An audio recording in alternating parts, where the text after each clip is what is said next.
வணக்கம்.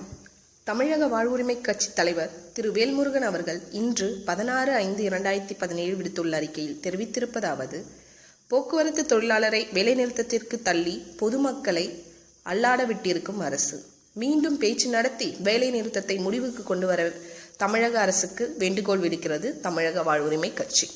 பல கட்ட பேச்சு நடத்தியும் பலனளிக்காமல் மே 15ஆம் தேதியிலிருந்து காலவரையற்ற வேலைநிறுத்தத்தை தொடங்கிவிட்டன தமிழ்நாடு அரசு போக்குவரத்து துறை தொழிலாளர்கள். போக்குவரத்து தொழிலாளர்களுக்கு அரசு தர வேண்டிய நிலுவைத் தொகை மட்டும் சுமார் 7000 கோடி ரூபாயாகும். இதில் பணி ஓய்வு பெற்ற 60,000 பேருக்கு சேர வேண்டிய பணிக்கொடை மட்டுமே ரூபாய் 1652 கோடி. இது தவிர மாதம் அவர்களுக்கு வரவேண்டிய பென்ஷன் தொகை தனி, அதுவும் வரவில்லை. பணியில் உள்ள 1,43,000 தொழிலாளர்களுக்கு விடுப்பு சரண்டர், LIC பிடித்தம், கோஆபரேட்டிவ் சொசைட்டிக்கான பிடித்தம் என வரவேண்டிய தொகை ரூபாய் 2500 கோடி தவிர இன்னும் பல்வேறு இனங்களிலும் வரவேண்டிய பாக்கி தொகையையும் உள்ளடக்கியதே இந்த நிலுவைத் தொகை. கடைசி கட்ட பேச்சின் போது 1250 கோடி தருவோம் என்றார் போக்குவரத்து துறை அமைச்சர் MR விஜயபாஸ்கர். அதில் 500 கோடியை 2-3 நாட்களுக்கும் மீதி 750 கோடியை செப்டம்பர் மாதத்திலும் தருவோம் என்றார். இதை ஏற்கிறோம், அரசின் ஆணையாக அறிவியுங்கள் அல்லது இன்ன தேதிகளில் தருவோம் என எழுதி தாருங்கள் என்று கேட்டனர் தொழிற்சங்க பிரதிநிதிகள். ஆனால் அமைச்சர் இதற்கு மறுப்பு தெரிவித்து பின்வாங்கியதால் ஏற்கனவே அறிவித்தபடி தொழிலாளர்கள் வேலைநிறுத்தத்தில் இறங்கினர்.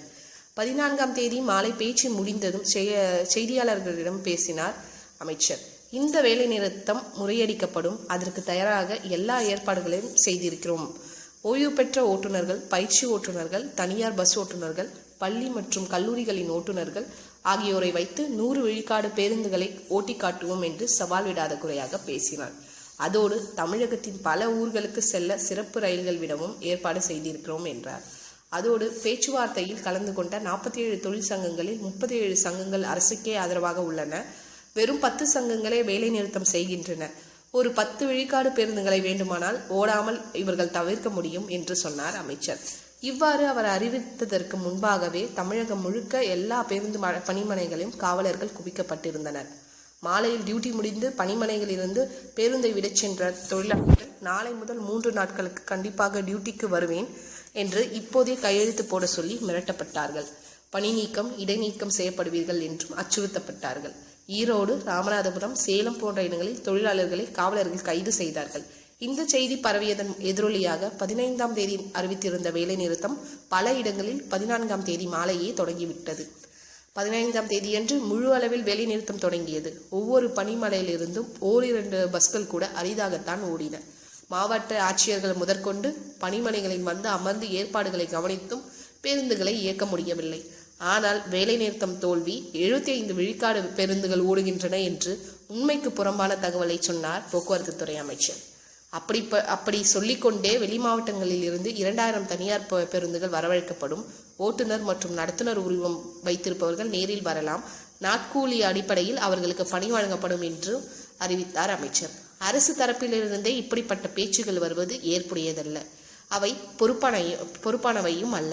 தொழிலாளர்கள் விடயத்தில் இத்தகைய அணுகுமுறை சட்டப்பணியானதும் அல்ல என்கிறார்கள் சட்டம் தெரிந்தவர்கள். இந்த வேலை நிறுத்தத்திற்கு அடிப்படை காரணமே ஓய்வு பெற்ற தொழிலாளர்களை வஞ்சித்திருப்பதுதான். அவர்களின் பணிக்கொடை மற்றும் ஓய்வூதிய பணத்தை இதுவரை கொடுக்காமல் கடைசி காலத்தில் அவர்கள் உயிர் வாழ முடியாத சூழலை ஏற்படுத்தியிருக்கிறது அரசு.